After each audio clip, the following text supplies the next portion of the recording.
Morning friends, welcome back to our channel the Bong Dampati. আজকে সকাল থেকে ব্লগটা স্টার্ট করেছি।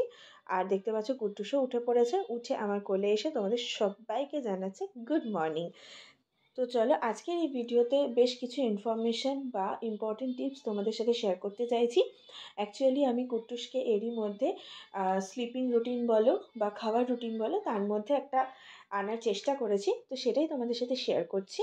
তো আপাতত ঘুমের রুটিনটা তোমাদের অন্য একদিন শেয়ার করব, কিন্তু তার আগে আমি ওর খাবার বা 3 টাইমের যে মিলটা আমি ওর জন্য রেডি করি বা ইন্ট্রোডিউস করি ওকে, সেই মিলটার সম্পর্কে কিছু ইনফরমেশন দিচ্ছি বা কী কী আমি ওকে দিই তারই একটা ছোট গ্লিমসে তোমাদের সাথে শেয়ার করছি।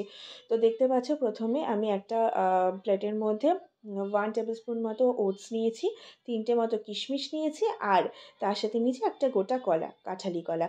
তো এখানে বয়লারের মধ্যে প্রথমে ওটসটাকে দিয়ে কিশমিশটাকে দিয়ে ভালো মতো ধুয়ে ওটাকে ভালো মতো বয়েল করে নিয়েছি। করে নিয়ে তারপর একটা ছাঁকনির মধ্যে আমি ওটসের এই বয়েলের জলটা আমি মানে ছেঁকে নিচ্ছি।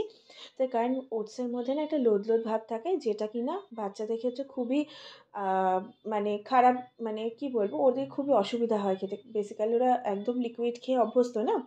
তো সেই কারণেই আমি ওই জলটা না ফেলে দিই না, একটা সাইড করে রেখে দিই, জাস্ট বিকজ যখন ওটসটা বেশি টাইট হয়ে যায় তো তখন সেক্ষেত্রে আমি ওই জলটা একটু 1 স্পুন মতো ইউজ করি যাতে ওটাকে লিকুইফাই করা যায়। তো আপাতত দেখতে পাচ্ছ মিক্সির মধ্যে বয়েল করা ওটসটা আর রেজিনটা নিয়ে নিয়েছি। নিয়ে তারপরে একটা গোটা কাঁঠালি কলাকে টুকরো টুকরো করে দিচ্ছি। আর এখানে কাঁঠালি কলা দেওয়ার দুটো উপকারিতা আছে। একটা হচ্ছে, প্রথম, তোমরা সলিড ইন্ট্রোডিউস করছো তোমাদের বাচ্চাদের, তো তাতে ওদের পটির একটু সমস্যা থেকে যায়, বিকজ কনস্টিপেশন একটা প্রবলেম থাকে, রেগুলার পটি না হওয়ার একটা সমস্যা থাকে। আর কলাটা দিলে সেই সমস্যাটা অনেকটা রিডিউস হয়। আর আরেকটা হচ্ছে, এখন তো বুঝতেই পারছো এই ঠান্ডা এই গরম একটা চেঞ্জিং ওয়েদার চলছে, তো এই মধ্যে ঠান্ডা লাগাটা খুবই স্বাভাবিক। আর এই ঠান্ডাটা যাতে একেবারে বসে না যায়, ঠিক আছে, কফটা যাতে বেরিয়ে আসতে পারে, তার জন্য আহ, কাঁঠালি কলাটা খুবই উপকারী। যেটা আগেকার দিনের মা বাবারা সবাই বলতো, বা আমরাও খেয়েছি এক সময় ছোটোবেলায়। তো সেক্ষেত্রে আমি এই জন্য কাঁঠালি কলাটা ইউজ করি। দেখতে পাচ্ছ এই খাবারটা একটু টাইট হয়ে গেছিলো বলে আমি অ্যাজ ইউজুয়াল 1 স্পুন মতো জল ওর মধ্যে মিশিয়ে দিচ্ছি, মিশিয়ে একটু ওটাকে লিকুইড করে দিচ্ছি। করে দিয়ে আমাদের কুট্টুসকে আমি দিই, আর কুট্টুস সেটা কিন্তু খুব শান্তিভাবে খুব ভালোবেসে খায়। আর কখনো কখনো যখন কলা না থাকে, কারণ সব সময় দেখো কলা থাকে না, আর যখন কলা থাকে না তখন আমি মোটামুটি কিশমিশের জায়গায় খেজুর ইউজ করি। খেজুর ইউজ করে কিন্তু কুট্টুস খুব ভালো খায়।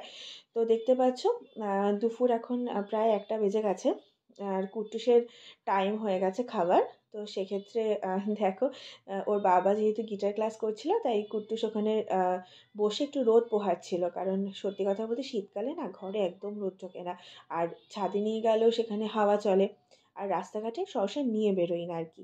তো সেই জন্যই একটু জানলার সামনে দাঁড়িয়ে মানে বসে রোদ পোহাচ্ছিল আর গান শুনছিল।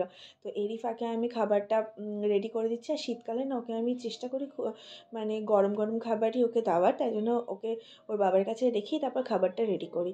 তো একটা প্লেটের মধ্যে এখানে প্রথমে 1 টেবিল স্পুন মতো মুসুর ডাল নিয়েছি, আর এখানে 1 টেবিল স্পুন মতো আমাদের ভাত, মানে রেডি করা ভাত মাড় ঝরানো, সেটা নিয়ে নিয়েছি। তারপর নিয়েছি হচ্ছে একটু বিনস, 4টে মতো বিনস, আর একটু গাজর। তো গাজরটাকে না আমি মানে গ্রেট করে নিই, ঠিক আছে, একটু বড় খাপের যে দানাদার যে জায়গাটা আছে সেটা দিয়ে আমি গ্রেট করে নিই, আর বিনসগুলোকে একদম কুচি কুচি করে কেটে নিই। এরপর এটাকে ধুয়ে প্রেশার কুকারে দিয়ে দিয়েছি। আর তার মধ্যে কিন্তু আমি ভাতটা দিই না, তার মধ্যে শুধু ডাল আর ভেজিসগুলো থাকে। আর ভাতটাকে না আমি আলাদা একটু ভালো মতো হাতে ডলে নিই, বা বলতে পারো পেস্ট করে নিই, করে একটা দলা মতো বানাই। বানিয়ে ওটাকে দেন তারপরে মিক্সিতে দিই। তো এটাই সেটা করে নিচ্ছি, ভালো মতো করে পেস্ট করে নিচ্ছি। আর আমি মসুর ডাল এখানে ইউজ করি তার কারণ ইজিলি ডাইজেস্ট হয়। কারণ এখন মোটে সদ্য ও সলিড খাওয়া স্টার্ট করেছে, যে খাবারটা খুব তাড়াতাড়ি ডাইজেস্ট হবে সেই খাবার গুলো দিতেই আমি বেশি পছন্দ করি, বা দেওয়াটা উচিতও। তো এখানে আমি সবজি হিসাবে গাজর আর বিনস ইউজ করেছি। তোমরা চাইলে এখানে কুমড়ো অ্যাড করতে পারো, আলু দিতে পারো, তারপর মাঝে মধ্যে বিট দিতে পারো। এখন তো সিজনাল অনেক আছে ভেজিটেবলস, সেগুলো তার মধ্যে কিছু কিছু ইন্ট্রোডিউস করতে পারো। হ্যাঁ, এর মাঝখানে কিন্তু আমি একদিন পালক দিয়েও ট্রাই করেছিলাম যে ও পালং শাকটা কেমন খায়, বা পালং শাকটা কেমন ওর ভালো লাগে কি না। তারপর একদিন পেঁয়াজ কলিও দিয়েছিলাম। তো সবই মোটামুটি খায়, ওর কোনো সেরকম বাছবিচার নেই। হ্যাঁ, এখনও পর্যন্ত আমি টমেটোটা দিইনি, বিকজ টমেটোতে অনেকেরই অ্যালার্জির একটা ব্যাপার থাকে। তো আমি ফার্স্টে ওকে টমেটো পিউরি দিয়ে ট্রাই করব, দেন আমি এটা খিচুড়ির মধ্যে মিক্স করব। আর হ্যাঁ, আরেকটা কথা, আমি যে সবজিগুলো ইউজ করছি ওর খাবারের জন্য, তো তাদের মধ্যে থেকে যে মসুর ডাল দেখছো, বা আমি বললাম কুমড়োর কথা, এই কিছু কিছু জিনিস আছে যেগুলো অ্যালার্জিক রিয়াকশন করতে পারে। সেই জিনিসগুলো কিন্তু আমি আগে শুধু ওকে দিয়ে ট্রাই করেছি, যে তাতে ওর কোনো প্রবলেম হচ্ছে কি না, বা ওর অ্যালার্জির কোনো প্রবলেম আছে কি না। তো তাতে দেখেছি কোনো খুব একটা খারাপ রেসপন্স না। তাই জন্যই আমি এখন খিচুড়িটা দেওয়া মানে শুরু করেছি। তো যথারীতি এখানে সেদ্ধটা হয়ে গেছে। হওয়ার পর আস্তে আস্তে এই জলটাকে এক সাইড করে রেখে দিচ্ছি, কারণ এটা ডালের জল। এটাকেই আমি আবার খাবারের সাথে মিশিয়ে ওকে দিই, বা মাঝে মধ্যে ও শুধুও খায় এই ডালের জলটা। ওর কোনো অসুবিধা হয় না, ও ভালো মতোই এটাকে খেয়ে নেয়।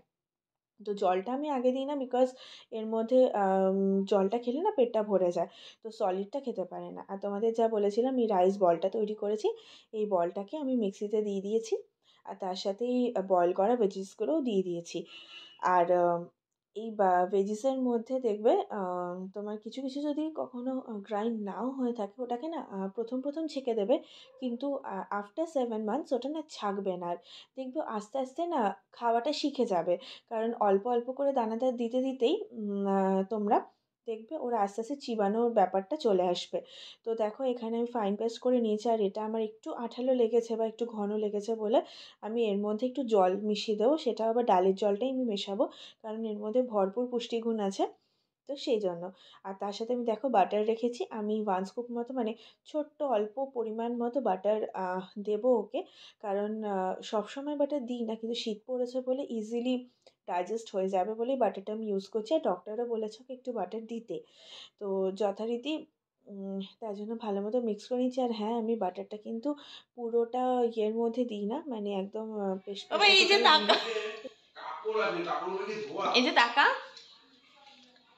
বাবা টাকা, ও বাবা টাকা, চলো। এই দেখো কুট্টুসের লাঞ্চ রেডি। লাঞ্চে কি আছে? খিচুড়ি। এই যে কুট্টুস, এখন লাঞ্চ টাইম হয়ে গেছে, কুট্টুস রেডি হয়ে গেছে।